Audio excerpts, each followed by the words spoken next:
This family portrait from 1890 is uncovered, and historians are shocked when they zoom in on the mother's hand. Afternoon sunlight drifted through the dusty windows of Riverside Antiques, laying long shadows across rows of forgotten furniture. Thomas Reed wiped his palms on his apron and looked over the estate sale items that had arrived earlier that day from a torn-down row house in South Philadelphia. Most of it looked ordinary. Cracked plates, threadbare quilts, stacks of yellowed newspapers. Then he noticed it. Propped against a broken mirror stood a large wooden frame. Its glass was foggy with age, and Thomas lifted it with care. Behind the dirt-streaked glass was a formal Victorian-era family portrait. The sepia coloring had faded, but the picture itself was still sharp. A strict-looking father stood behind a seated mother, with 3 children placed neatly around them, all wearing their best clothes. Thomas carried the frame to his work table near the window, where the daylight revealed more details. The father wore a dark suit with a stiff high collar. The children gazed at the camera with uneasy stillness, but it was the mother who caught his eye. She sat straight-backed, her dress richly decorated with lace. Her face was lovely but worn, with deep-set eyes that seemed to stare beyond the camera. Her right hand gripped the arm of the chair. Thomas had handled hundreds of old photographs. At first glance, this one seemed average, maybe worth $50 to a collector, yet something about it bothered him. It was a feeling sharpened by 20 years in the business. He grabbed his jeweler's loupe and examined the photograph closely, starting with the studio's stamped mark. Whitmore and Sons Photography, Philadelphia, 1890. Then he focused on the mother's hands. Even through the faded sepia color, something looked wrong. The skin texture seemed coarse and uneven. There were marks, not gentle wrinkles, but something more severe. Thomas straightened, his heart beating faster. He needed a closer look. He carefully removed the backing from the frame and carried the original photograph to his imaging station, where he used a high-resolution scanner. The machine hummed softly. Thomas transferred the image to his computer and zoomed in on the mother's right hand until it filled the entire screen. His breath stopped. The hand was covered in scars, deep and unmistakable damage, burns that had healed poorly, leaving the skin rough and discolored. The fingers curved slightly, as if they could no longer fully straighten. Across the back of the hand were puncture, scars, small round marks arranged in an almost precise pattern.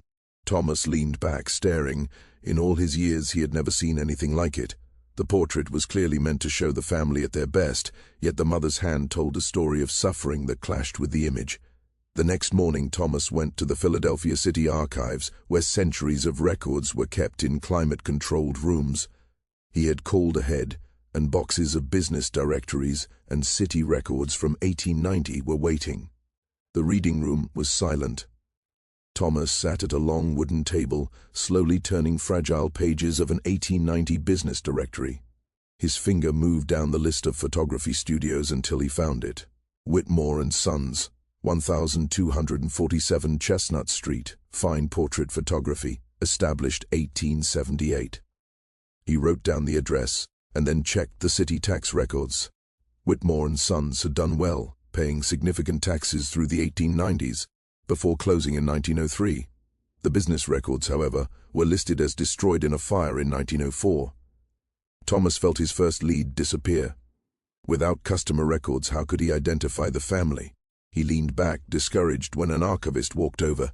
"Finding what you need?" she asked. Her name tag read Patricia Morrison. "Not really," Thomas said. He showed her the high-resolution print. "I'm trying to identify this family. The portrait was taken at Whitmore and Sons in 1890, but their records are gone." Patricia studied the image, her eyes narrowing. She paused on the mother's hand. "May I?" she asked, taking out her magnifying glass. She examined the photograph for several long moments. When she looked up, her expression had changed. "That hand," she said softly. "Those burns and puncture marks. I've seen similar injuries in industrial accident reports from that time." "Industrial accidents?" Thomas leaned forward. The 1890s were harsh for factory workers, especially women in textile and garment factories, Patricia explained. They worked 12 to 14 hours a day on dangerous machines, burns from steam presses, puncture wounds from sewing machine needles. These injuries were common. She paused. But women with damage this severe rarely sat for formal portraits like this. Studio photos were expensive. This looks like an upper-middle-class family. So what am I seeing? Thomas asked. Patricia thought for a moment. There's someone you should speak with. Dr. Helen Vasquez at Temple University. She specializes in labor history, especially women's work during Philadelphia's industrial period. If anyone can explain those injuries, it's her. Thomas wrote down the name. Is there anything else that might help? Without a name, searching census records could take months, Patricia said. But look at that dress the mother is wearing. The fabric quality, the lace. If she was a factory worker, owning a dress like that would have mattered. It might have been the only fine dress she ever had. Thomas studied the photograph again. He had focused so much on the scarred hand that he hadn't thought about the dress as evidence. Dr. Vasquez might recognize something, Patricia added. She's collected hundreds of photographs of factory workers from that era. Thomas spent another hour copying records, but left with more questions than answers. Walking to his car, he wondered about the woman with the damaged hands. Had she felt proud sitting for that portrait, or embarrassed? Dr. Helen Vasquez's office at Temple University was packed with books, file boxes, and framed photos of factory life. Thomas knocked, and a voice called, "Come in." Dr. Vasquez was in her late 50s, with gray-streaked hair pulled back in a ponytail. She looked up with interest as Thomas introduced himself and placed the high-resolution print on her desk. Dr. Vasquez put on her reading glasses and leaned in. Nearly a minute passed in silence. When she finally looked up, her face had gone pale. "Where did you find this?" she asked, her voice tight. "At an estate sale in South Philadelphia." "Why?" she asked. "Do you recognize something?" Dr. Vasquez stood and opened a filing cabinet. She pulled out a thick folder and spread out several old photographs showing women in factories, working at sewing machines, operating steam presses, bent over cutting tables. Their faces looked tired, their clothing plain and worn. "Look at their hands," she said, pointing from image to image. Thomas leaned closer. In every photograph where hands were visible, he saw scars, burns, and deformities similar to those in the portrait. But these women were clearly poor, dressed in work clothes. "These are garment workers from the 1890s, Dr. Vasquez explained. Philadelphia had dozens of garment factories south of Market Street. Conditions were awful. Women worked from sunrise to evening, 6 days a week, for pay that barely covered rent and food. Steam presses caused terrible burns, and industrial sewing machines often broke needles, sending metal shards into workers' hands." She tapped Thomas's photograph. "But this image is different. This woman has the injuries of a factory worker, yet she's dressed like someone from a completely different social class. That dress alone would have cost months of wages, and formal portraits like this were usually taken by wealthy families. So how do I explain it?" Thomas asked. Dr. Vasquez leaned back, thinking. Maybe she worked in a factory and later married into a better situation. Or maybe... She paused. Maybe something else was going on. "What do you mean?" In the 1890s, the labor movement in Philadelphia was growing. Workers began organizing, demanding safer conditions. It was risky. Factory owners fought hard. Organizers lost jobs, were blacklisted, sometimes even faced violence, but some kept going. Dr. Vasquez pulled out another folder filled with newspaper clippings. In 1889 and 1890, there were several major strikes at garment factories. Most failed. Owners had the police, courts, and newspapers on their side. But a few leaders emerged, many of them women. She spread out the clippings. Thomas read the headlines. "Factory girls demand fair treatment. Strike collapses after 2 weeks." Most strikes were crushed, Dr. Vasquez continued. The women returned under the same harsh conditions. Leaders were usually fired and blacklisted. Thomas looked back at the PO. "Great. You think she was involved in organizing?" "I think it's possible," Dr. Vasquez said. "Those injuries match years of factory work, and that photo was taken at a critical time. If you can identify her, you may have found someone whose story was completely lost." The Pennsylvania Historical Society stood in a grand building on Locust Street. Thomas had arranged access to their industrial records, focusing on garment manufacturing in the 1880s and 1890s. An assistant archivist named Robert brought out 3 boxes and placed them on the table. "These are from the Hartley Garment Company, one of the largest manufacturers at the time," Robert said. "What exactly are you searching for?" Thomas showed him the photograph. "I'm trying to identify this woman. I believe she worked in a garment factory around 1890. Robert studied the image, his eyes widening at the scarred hand. "That's serious damage. Employment records list names, but they're not organized well. You could be searching for days." "I have time," Thomas replied.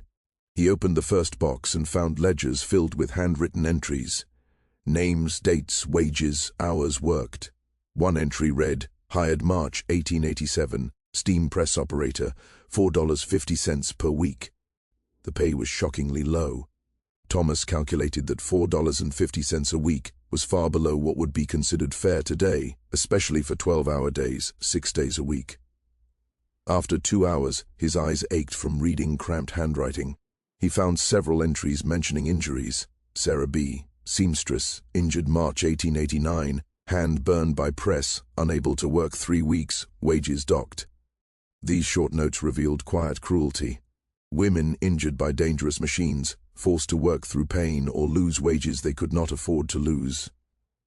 Thomas was beginning work on the second box when Robert came back holding a thin folder. "I just remembered so." "Meething," he said. In 1890 there was a strike at the Hartley factory. It only lasted about 10 days, but the company kept a file on it. There might be names inside. Thomas opened the folder. Inside were several papers, including a memo from management, a list of workers suspected of organizing, and a newspaper clipping from the Philadelphia Evening Bulletin dated May 15, 1890. The headline read, "Lady garment workers demand better treatment, walk off jobs." Thomas read closely. The article explained that around 40 women from the Hartley Garment Company had stopped working and gathered outside, demanding shorter hours, safer conditions, and fair treatment for injured workers. The strike had been quickly shut down, but one paragraph made Thomas's heart race. The workers were led by Mrs. Elizabeth Brennan, age 29, a steam press operator who has worked at Hartley for nearly 8 years. Mrs. Brennan addressed the assembled workers and presented demands to factory management, who refused to negotiate. She was immediately dismissed and removed from the premises by police. Thomas stared at the name. Elizabeth Brennan. The age fit the woman in the photograph, and the timing matched. He flipped through the other documents in the folder. The management memo listed suspected organizers. At the very top was Elizabeth Brennan, labeled ringleader, immediate termination advised. Next to her name, someone had scribbled, blacklist, do not rehire under any circumstances. Thomas leaned back, his thoughts racing. He had found her. Over the next week, Thomas pieced together Elizabeth's life from scattered records. The 1900 census showed her still married to James Brennan, living in a small row house in South Philadelphia with 3 children, Margaret, age 9, William, age 7, and Dorothy, age 4. But something about the dates troubled him. The strike papers showed. Elizabeth was fired and blacklisted in May 1890. The census was taken in June 1900. The photograph was dated only 1890. Thomas returned to the Pennsylvania Historical Society and asked for management personnel records. That was when he found James's file. James Brennan, hired January 1888, floor foreman, oversaw cutting room and finishing department, salary $18 per week. $18 a week was far more than the women earned, though still modest. Thomas searched the pages for any notes from the strike period. Then he saw it. May 20th, 1890. James Brennan, foreman, resigned position. Effective immediately. No reason given. James had quit just days after Elizabeth was fired. That could not be random. Had he left in support of her, or had the company pushed him out because of her actions? Thomas found a partial answer in another memo dated May 18, 1890. Any employee found associating with or supporting strike organizers will be terminated immediately. This applies to all levels of staff. Thomas could picture it clearly now. Elizabeth leading the strike, being fired and escorted out by police. James facing an impossible decision, reject his wife or lose his job. He chose Elizabeth. But how did they survive? With both of them suddenly unemployed and blacklisted, life must have been extremely hard. Yet they somehow managed to afford that formal family portrait. And by 1900, James was working again as a warehouse supervisor. Thomas decided he needed to find living descendants who might know the family's story. He turned to modern genealogy records, searching through obituaries and birth files. After hours of work, he found a lead. William, the boy in the photograph, had lived until 1972 and had 3 children. One of them, Patricia Hughes, was still alive and living in a suburb west of Philadelphia. Thomas found her phone number. He sat quietly for a moment, staring at it, steadying himself. Then he picked up the phone and dialed. The phone rang 3 times before a woman answered. "Hello? Hello. Is this Patricia Hughes?" "Yes. Who's calling?" "My name is Thomas Reed. I'm an antiques dealer in Philadelphia. I've been researching a photograph I recently found. I believe it shows your great-grandmother Elizabeth and her family from around 1890. I was hoping I could speak with you about her." There was a long pause, then she said, "Elizabeth Brennan? How on earth did you find a photograph of her?" "It came from an estate sale. I've uncovered some information about her role in the labor movement. I'd really like to share what I found and hear any family stories you may have." Another pause. "I'm 74 years old, Mr. Reed," she said, "and you're the first person outside my family who's ever asked about Elizabeth. Can you come to my house? I have things to show you." Patricia Hughes lived in a tidy ranch-style home in Bensalem, surrounded by quiet November gardens. Thomas parked and walked up to the door, carefully carrying the wrapped portrait. Patricia opened the door before he could knock. She was tall, with white hair and sharp blue eyes that reminded him of Elizabeth's gaze. "Come in," she said, leading him into a warm living room filled with bookshelves and family photos. "Let me see what you brought." Thomas gently unwrapped the portrait and placed it on the coffee table. Patricia lowered herself into a chair, her hand rising to her mouth. "Oh my God," she whispered. "I've heard about this photograph my whole life, but I never thought I'd actually see it." "You knew about it?" Thomas asked. "My grandfather William, the boy in the picture, used to talk about it," she said. "The family lost it in the 1930s during the Depression when they had to sell their house. He always regretted that. He said it mattered, that it meant something." Patricia looked up, tears in her eyes. "What made you research it?" Thomas explained how he noticed the scarred hand, found the strike records, and slowly uncovered Elizabeth's story. As he spoke, Patricia nodded. When he finished, she stood and went to a cabinet. "Elizabeth was remarkable," she said, taking out a worn leather box. "My grandfather always said she was the bravest person he ever knew. She risked everything to help the women she worked with." She set the box on the table and opened it.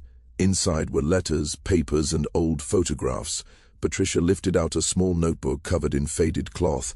"This was Elizabeth's. My grandfather kept it his whole life. She used it during the strike to track names, plan meetings, and write demands." Thomas carefully opened the notebook. The pages were filled with Elizabeth's handwriting, lists of workers, notes about conditions, drafts of letters. One page listed complaints, burns from broken steam presses, no pay for injuries, wages cut during recovery, children working 12-hour days. Another page listed demands, 10-hour workdays, safe equipment maintained by the company, compensation for injuries, no wage penalties while healing, and no child labor under age 14. "These demands were far ahead of their time," Thomas said softly. "Most of these didn't become law until the 1930s. Elizabeth knew what was right," Patricia said. "But the owners held all the power. The strike collapsed in less than 2 weeks. Most women went back because they had no choice." She smiled sadly. "But Elizabeth was made an example. They wanted to scare others, and James quit to stand with her." Patricia paused. "That's the part that always stayed with me. James had a steady job. He could have kept it if he rejected Elizabeth. But he loved her. He walked out the same day she was fired. How did they survive?" Thomas asked. "It was very hard," Patricia said. "They borrowed money, took odd jobs, struggled for months." She pulled out another photograph. It showed Elizabeth older, maybe in her 40s, standing in front of a small shop. A sign read, "Brennan Tailoring and Alterations." "She became a seamstress again, but on her own," Patricia explained. "She opened a small shop. It didn't make much money, but it gave her independence. She never stopped supporting workers. In the early 1900s, when the labor movement grew stronger, Elizabeth was there attending meetings and encouraging younger workers." Thomas looked again at the original portrait, now seeing it differently. "The photo was taken right after the strike," he said. "Why spend money they didn't have on a formal portrait?" Patricia's eyes shone. That's the most important part. Elizabeth insisted on it. She wanted proof of who they were at that moment. A woman with scarred hands from factory labor, a man who chose love and principle over security, and children who would grow up knowing their parents stood for something. She gently touched the glass over Elizabeth's hand. Elizabeth knew history forgets ordinary people, especially women and workers. She knew the factory owners would try to erase the strike, so she made sure there was evidence. She wore her best dress, held her head high, and let her scars show. She wanted people to see the cost of factory work and the cost of resisting. She wanted future generations to know. Thomas felt his throat tighten. She succeeded. The photograph survived, and now her story can be told. Will you tell it? Patricia asked quietly. Yes, Thomas said. I will. She was made an example, Patricia confirmed. The factory wanted other workers to see what happened to anyone who tried to organize. Elizabeth was fired in public, dragged out by police, ND blacklisted across the entire garment industry in Philadelphia. No factory would hire her after that. James was forced to resign as well because management threatened him. Thomas looked again at the portrait, at Elizabeth's face, tired but unbroken. Yet she still demanded that photograph. She turned her firing into a message. Exactly. Elizabeth understood the power of symbols. She knew the factory owners wanted her to vanish, to be forgotten, to scare others into silence. So she did the opposite. She put on her finest dress, gathered her family, went to an expensive photo studio, and made sure her scarred hands were clearly visible. She was saying, I am here. What happened to me matters. You can fire me, but you cannot erase me. Patricia reached into the leather box and pulled out one more item. It was a fragile newspaper clipping from 1916, yellow with age. The headline read, Veteran labor advocate Elizabeth Brennan speaks at workers' rally. The article described a large gathering of garment workers in Philadelphia, part of a national push for better labor laws. Elizabeth, now in her mid-50s, had been invited to speak about her role in the 1890 strike. The article quoted her words.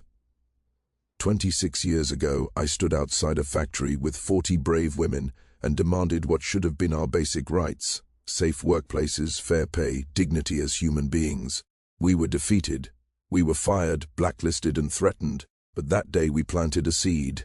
And when I look at all of you gathered here now, I see that seed has grown into something that cannot be stopped. Thomas read the article again and again, deeply moved. She lived long enough to see change. She did, Patricia said. By 1916, labor unions were gaining real strength. Laws were starting to protect workers. The Triangle Shirtwaist Factory fire in 1911 had shocked the nation and forced people to face the brutal reality of garment factory conditions. Elizabeth had been proven right, and she knew it. Patricia showed him another paper, Elizabeth's death certificate from 1932. She had lived to 71 and died peacefully at home, surrounded by her children and grandchildren. James had passed away 2 years earlier. My grandfather said Elizabeth's final years were happy, Patricia explained. She kept her tailoring shop until she was too old to work. She was close with her children and grandchildren. She attended labor rallies and union meetings until her health declined. She lived to see major labor protection laws passed in the 1920s and early 1930s. She knew that what she and those 40 women did in 1890 mattered, even though they lost that fight.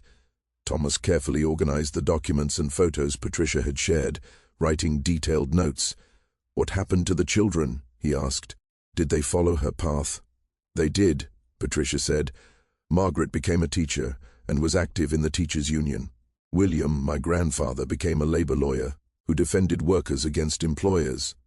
Dorothy became a social worker, helping poor families navigate the system.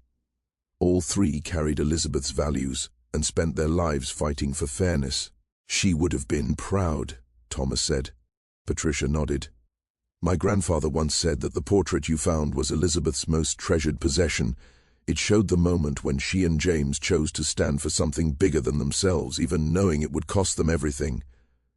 She believed that photo proved ordinary people could be heroic. Thomas studied the portrait once more, now seeing meanings he had missed at first. The scarred hands were not just signs of pain, they were proof of strength and courage. The elegant dress and formal pose were not vanity, They were a declaration of dignity and worth.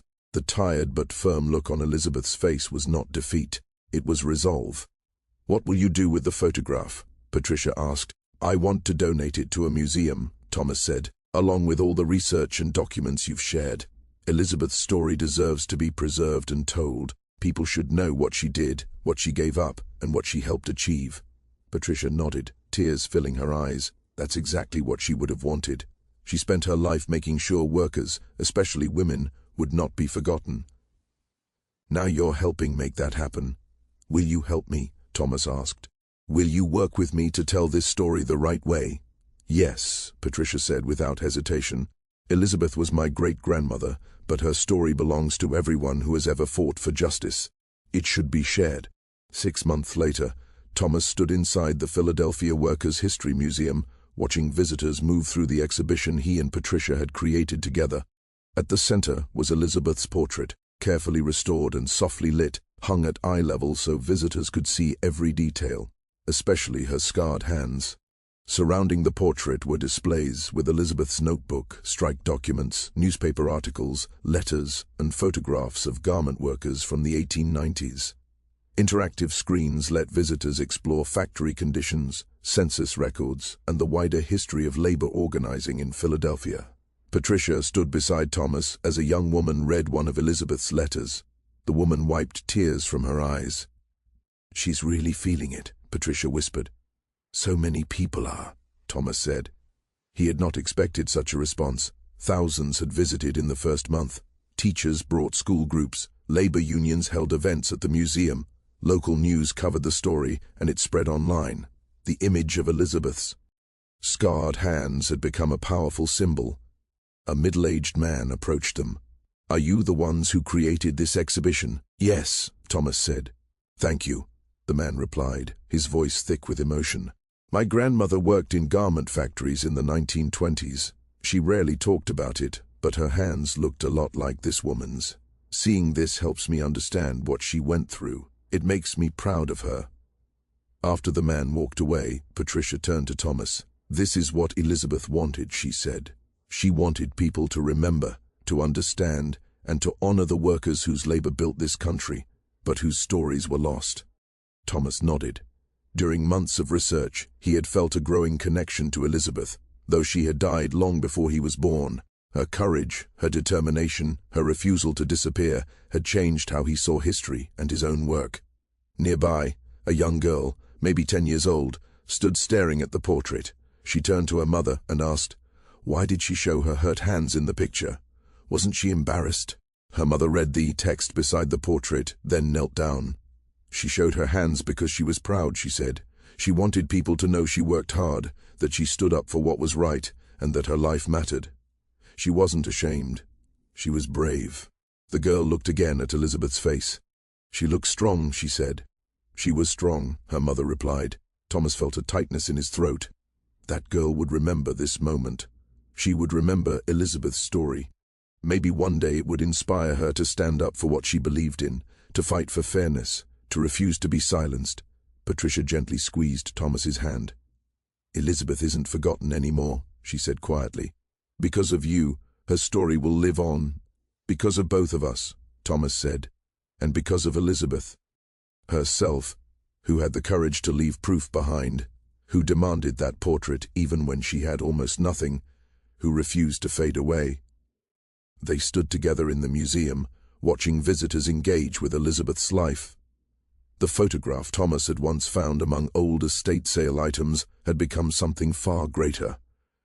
It was a window into a forgotten part of American history, a symbol of courage and sacrifice, and a reminder that ordinary people who fight for justice can change the world, even if they never fully see the results. Elizabeth's scarred hands, once forced on her by cruel factory work, had become a sign of dignity, resistance, and hope. And her story, nearly lost to time, would now inspire generations to come.